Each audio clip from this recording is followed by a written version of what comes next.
Bonjour Cécile Comics et aujourd'hui je poursuis mon exploration des titres Dawn of DC avec Dawn of Justice Society of America, tome 1, paru chez Urban Comics.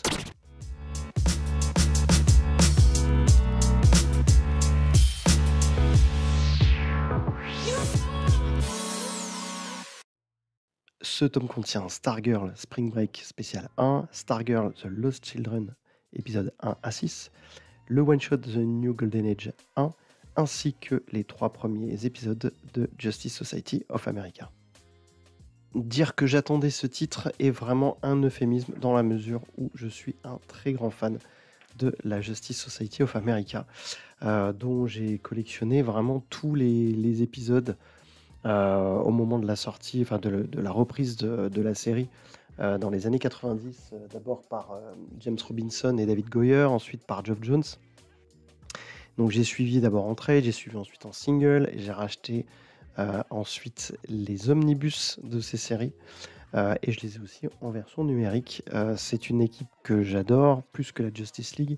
C'est sans doute ma série préférée de tous les temps chez DC Comics, même si encore une fois il y a des trucs vraiment très bien chez DC, mais il y a chez ces personnages qui pourtant au premier abord me paraissaient extrêmement kitsch.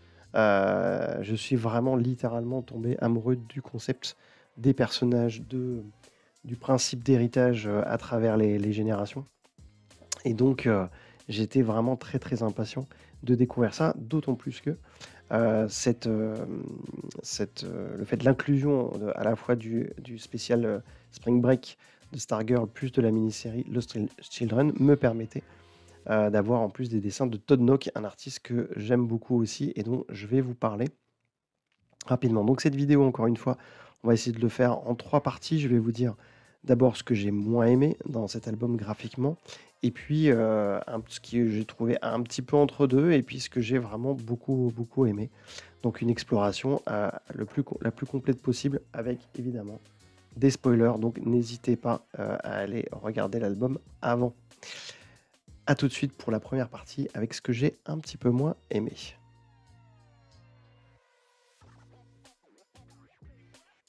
Alors ce qui est un petit peu dommage, c'est que le style graphique que j'ai le moins aimé dans cette série, c'est celui de Michael Janin, je sais pas comment on le prononce, sur la série Justice Society of America. Donc c'est l'artiste régulier, les couleurs sont de Jordi Belair. On le voit ici. Pourtant, il y a de très bonnes choses, indéniablement. On le voit dès cette page-là.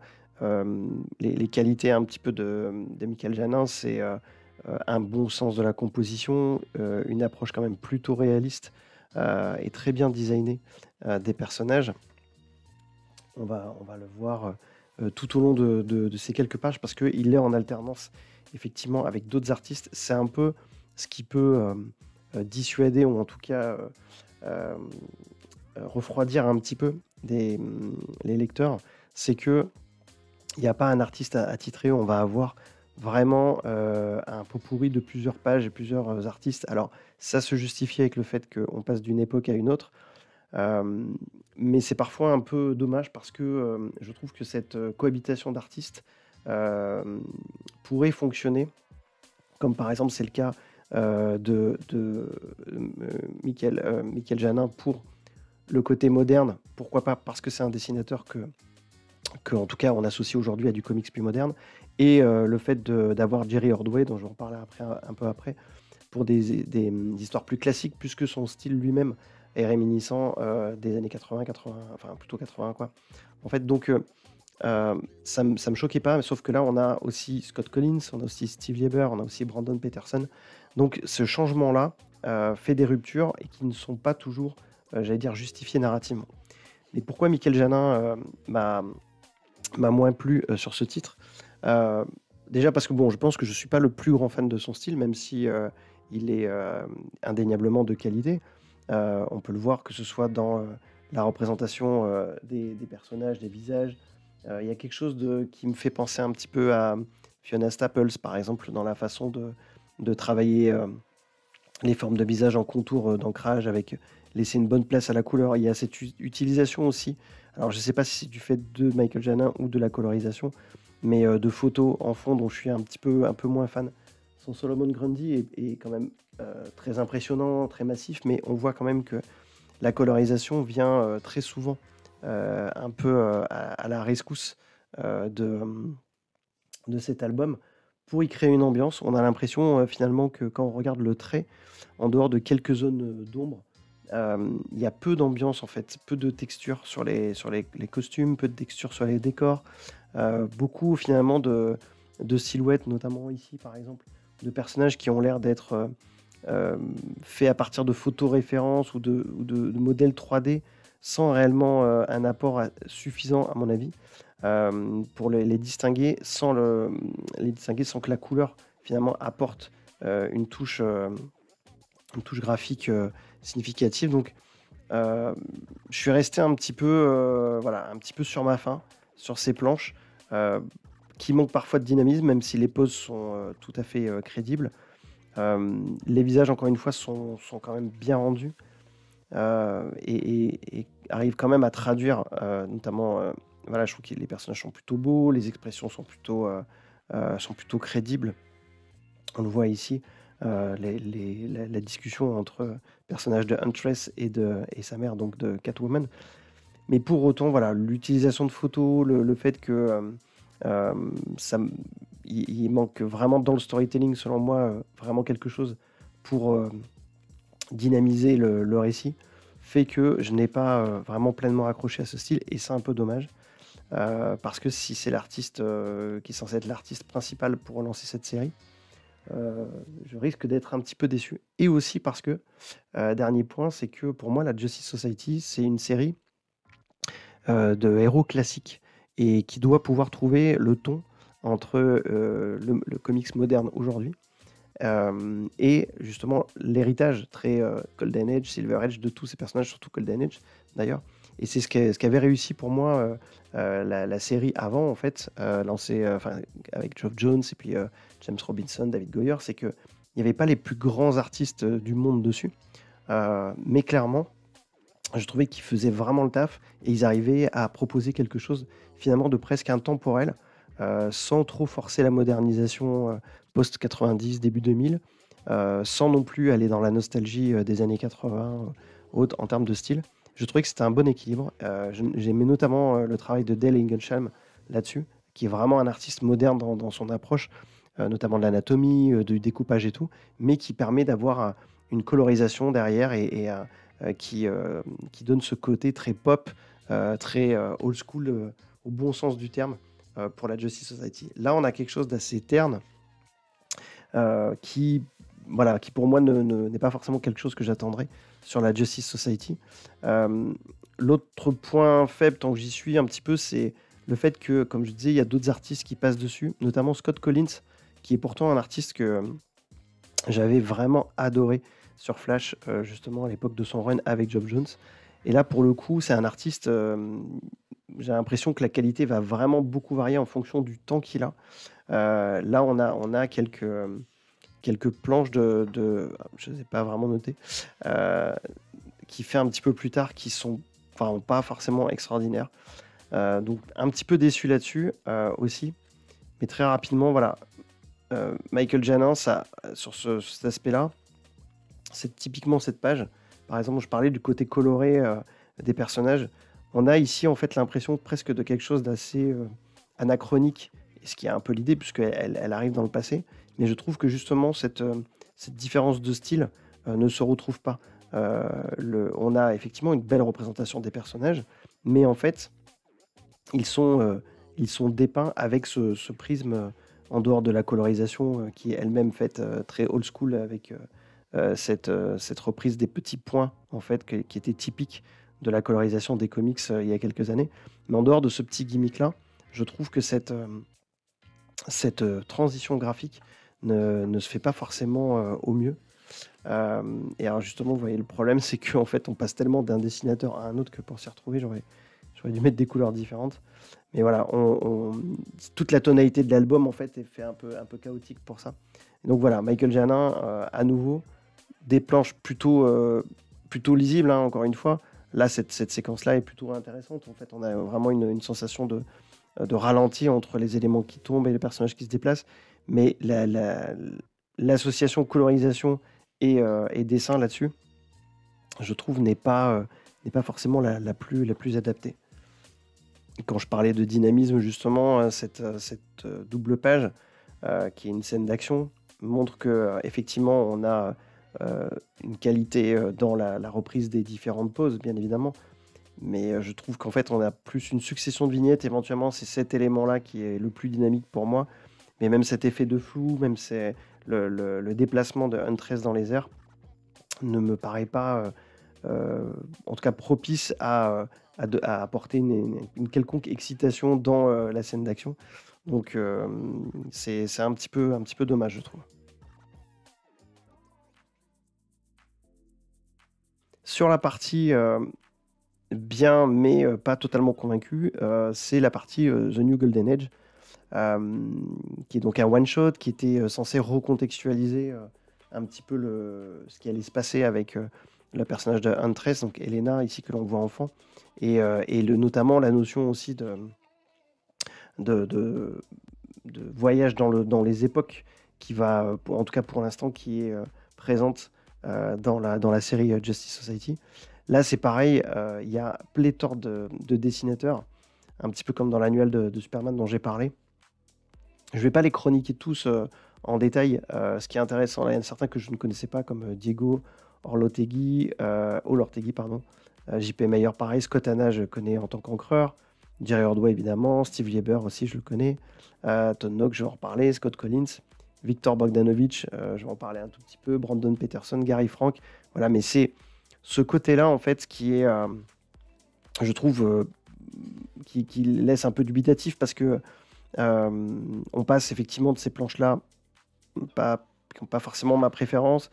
Voilà, Jerry Ordway, en revanche, moi j'aime beaucoup. Je sais que c'est un dessinateur dont le style peut passer pour très très très old school, mais la qualité d'exécution, elle est là. Et en plein milieu, on a une autre page dans un style encore une fois un peu différent, et on revient à du Jerry Ordway, même si on sent qu'il y a quand même un petit travail de colorisation pour essayer d'uniformiser ça. Mais cette représentation-là, en fait, je trouve qu'elle va très bien pour la représentation classique de la Justice Society. Et pour autant, je trouve même qu'avec ce type de colorisation, euh, il y a quelque chose d'assez moderne et qui pourrait bien correspondre à ce qu'est la Justice Society aujourd'hui. Ces planches aussi, alors un peu de mal aussi à retrouver les crédits, c'est toujours un peu la même chose, pour savoir qui a dessiné ça. Euh, Ces planches-là sont plutôt pas mal. Il faut que je retrouve un petit peu j'arrive à retracer un petit peu l'artiste qui a dessiné ces planches-là, mais je les trouvais assez intéressantes, pareil, dans un mélange de style plutôt moderne et, et plus classique, en fait. Euh, sur ces planches ici, bah, là, pour le coup, on est sur du Michael Janin. Ah non, Steve Lieber peut-être. Ouais, Steve Lieber peut-être. Même chose, en fait, quelle est la justification de passage sur ce style? Alors, encore une fois, on a des époques différentes, mais autant j'aurais pu comprendre que on aille chercher des artistes qui correspondent, en tout cas, pas seulement graphiquement, mais aussi dans le style qu'ils proposent, des héritages graphiques, en fait, par rapport aux époques. Autant là, c'est plus compliqué à suivre. Et donc, ça donne l'impression plutôt d'une espèce de melting pot, un peu incohérent. On a, comme je le disais, Scott Collins, que j'aime pourtant par ailleurs, mais là qui semble avoir vraiment torché ses planches, et on voit notamment les expressions des visages. Alors, il est peut-être pas très bon pour faire les enfants, mais j'avais le souvenir que dans Flash, il s'en sortait quand même plutôt bien sur différents personnages. Là, on est dans quelque chose de vraiment rushé. On a effectivement une page de Gary Frank, mais vraiment, faut pas cligner des yeux. Et puis on a John Bogdanovich, qui est un dessinateur en fait que j'ai découvert uniquement à la base. J'avais jamais vraiment trop fait attention à son style, mais je l'ai découvert parce que je trouvais que, en fait, parce que je pensais que c'était Greg Capullo en fait à la base. Plusieurs choses, je trouve, dans son style me font penser à Greg Capullo. Déjà les visages, il a gardé de Greg Capullo, ce que Capullo avait lui-même gardé de son passage sur Spawn, le fait d'avoir à la fois quelque chose d'un peu plus réaliste et dans les corps, mais par contre, il y a toujours cette petite pointe un peu exagérée, un peu caricaturale dans les visages. Là, on le voit notamment dans les yeux du personnage. Et puis, il y a ce style, alors, Est-ce qu'il est ancré par je ne sais pas s'il est ancré par Jonathan Glapian, qui est l'encreur de le nom m'échappe, je viens de le dire là, qui est l'encreur de Greg Capullo sur Batman, et qui donne ce côté comment dire, un petit peu sale en fait. On le voit comme s'il y avait des petites taches d'encre, un trait en fait de contour un peu qui semble gratter la feuille, que j'aime bien d'ailleurs sur Greg Capullo, qui donne un peu ce style que j'aimais bien dans Spawn justement, un peu sale en fait, et qui va assez bien, mais qui pour le coup sur des personnages comme ça, de la Justice Society, euh, je trouve que ça passe beaucoup moins bien. Enfin, en tout cas, c'est moins adapté, sauf à vouloir effectivement donner un côté un peu gritty à la série. Donc, ce côté un peu voilà, melting pot me parlait un petit peu moins, même si, encore une fois, toujours un plaisir de retrouver Jerry Ordway. Donc, je vois notamment cette planche-là, elle est vraiment sublime.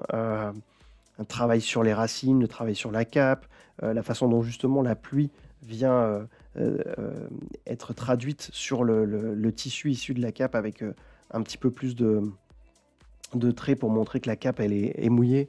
Voilà, moi j'aime beaucoup ça, et je trouve que j'aurais presque voulu que tout l'album soit dans ce style-là, parce que je pense que ça aurait été, on voit ici avec cette colorisation-là qu'on avait quelque chose de quand même très moderne, en tout cas qui était tout à fait acceptable pour un lectorat moderne, mais en même temps qui respectait le côté plus old school de la Justice Society.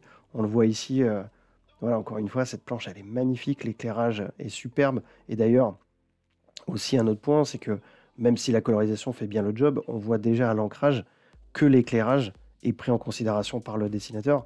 Alors peut-être parce que aussi effectivement c'est un dessinateur classique qui a été, j'allais dire, formé par rapport à un héritage d'illustrateurs beaucoup plus conventionnels, etc. Ou à l'époque où effectivement le dessin devait fonctionner en noir et blanc sans forcément compter sur la colorisation.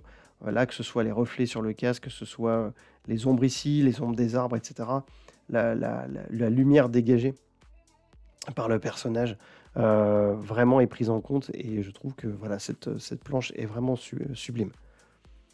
Mais finalement, ce qui m'a le plus plu en fait dans cet album, c'est le travail de Todd Knock. Alors Todd Knock, c'est un artiste que je trouve assez sous-estimé, même s'il a une carrière assez longue.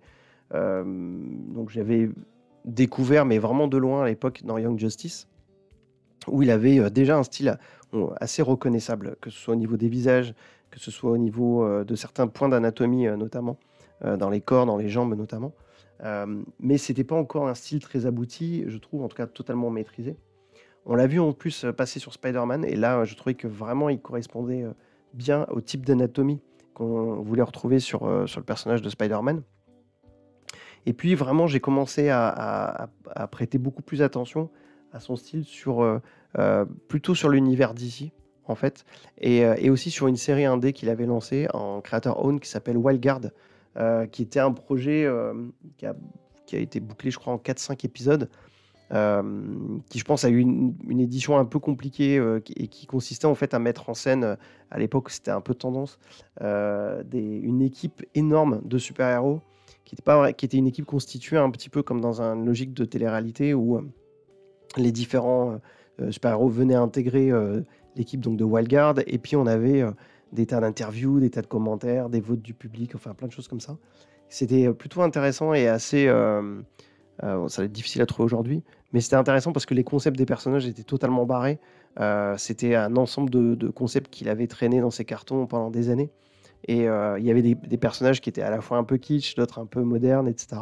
Et surtout, bah, j'adorais la façon qu'il avait de gérer tous ces personnages, l'anatomie aussi, parce que je trouve qu'il est vraiment très très bon avec l'anatomie des persos. Il y avait quelque chose d'un peu frais. Ce qui était un peu dommage, c'est qu'on sent que les premiers épisodes, il a un encreur, et puis après les derniers, je crois que c'est le dernier ou les deux derniers, il n'y a plus d'encreur, et donc c'est du crayonné un peu forcé, avec de la colorisation par-dessus, ce qui fait que ça donne une patine un petit peu moins bonne, on va dire. Mais ça reste un dessinateur que j'apprécie, et je le trouve vraiment bien. sur ces épisodes donc de Stargirl Spring Break et aussi de Stargirl The Lost Children, parce que je trouve que, alors souvent c'est un peu à ça qu'il a été rattaché, c'est que Todd Knock représente plutôt bien les enfants, parce qu'il a ce style avec toujours ses grands yeux, finalement les visages assez juvéniles, là, comme on le voit sur le personnage de Courtney, donc Stargirl. Voilà, il y a quelque chose de très frais, il y a quelque chose qui fait penser un peu à Mike Wieringo, par exemple, qui avait aussi cette capacité à parfaitement bien représenter les personnages plus jeunes. Beaucoup d'artistes ont du mal à le faire. Todd Knock, il y arrive vraiment bien. Et je trouve en plus que c'est un dessinateur très sous-estimé, alors qu'il présente beaucoup de qualités qui, pour moi, sont très proches de J. Scott Campbell. Quand on regarde un petit peu la façon dont il fait les textures de vêtements, le fait qu'il y ait par exemple ces muscles très saillants sous des vêtements, c'est quelque chose que fait J. Scott Campbell, mais qu'il a même amené, je trouve, bien après Todd Knock.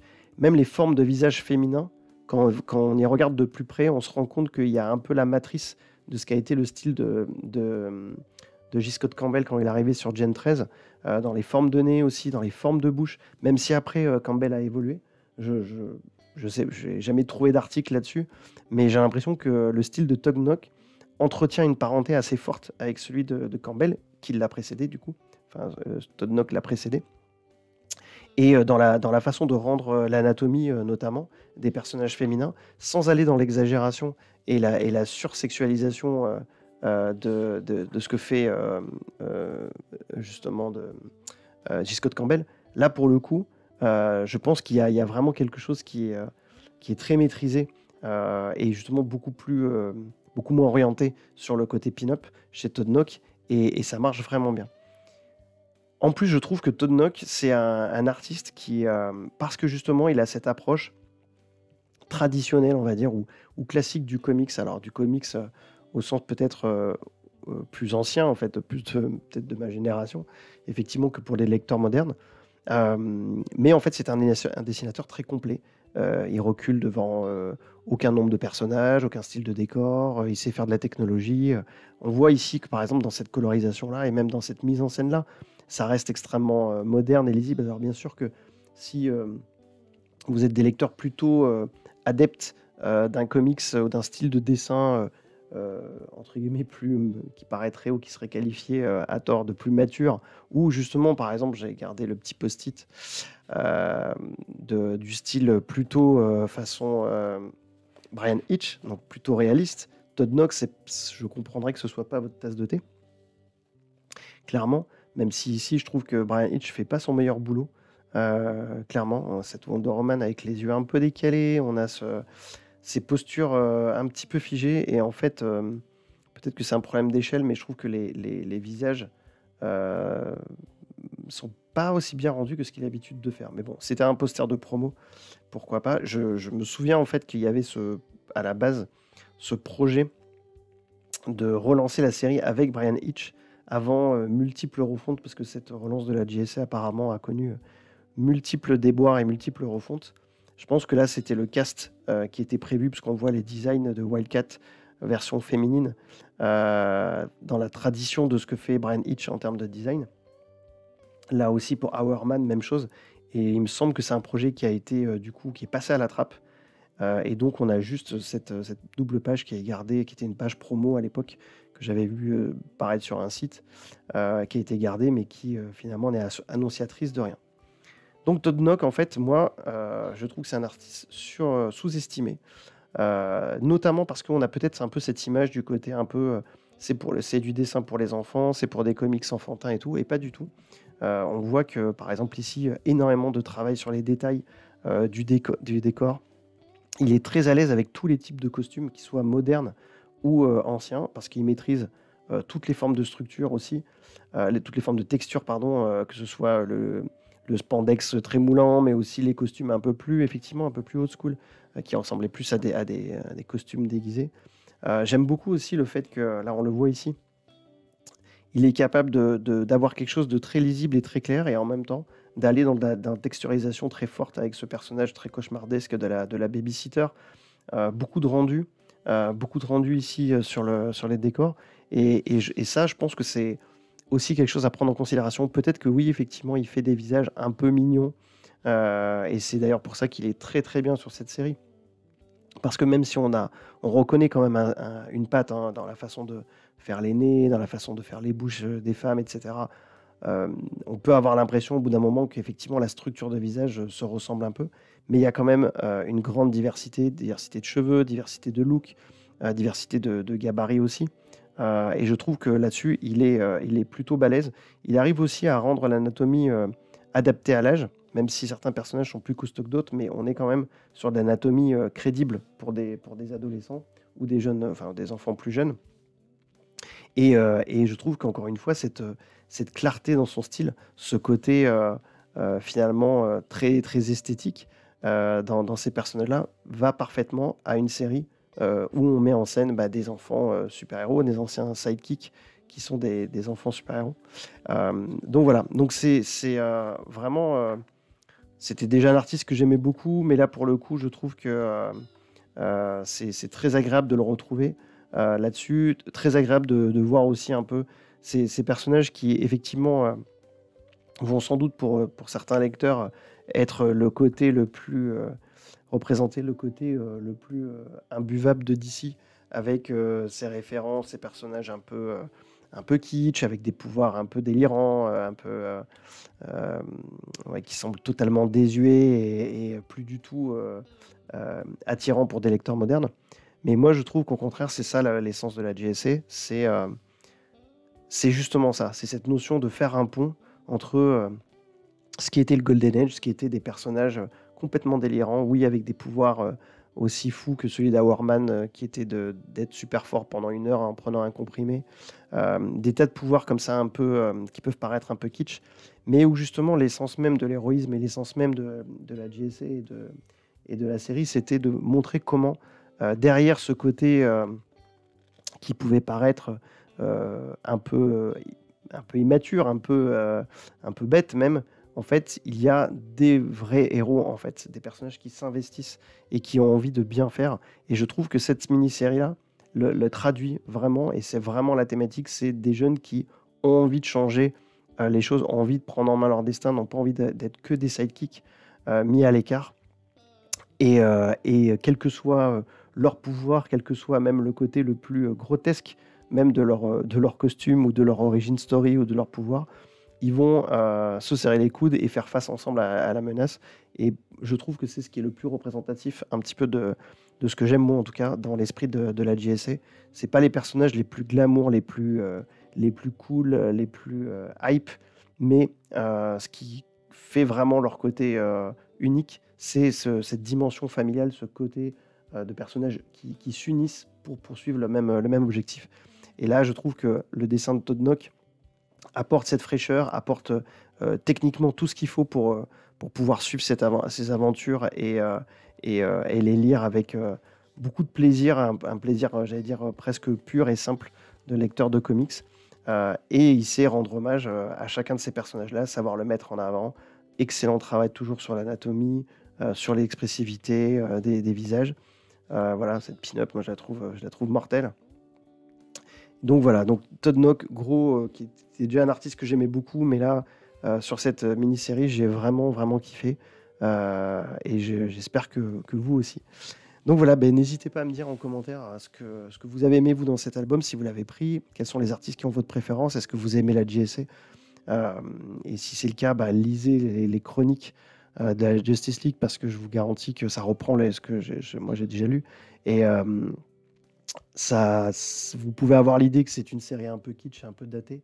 Et en fait, il y a vraiment beaucoup de modernité, beaucoup de choses passionnantes dans les relations entre les personnages, et en même temps un imaginaire extraordinaire qui, moi, à l'époque, m'a totalement converti à l'univers de DC et au fait que, plus que Marvel, DC avait beaucoup de folie, beaucoup d'originalité à proposer, et que c'était l'occasion de l'explorer à travers une série comme la Justice Society.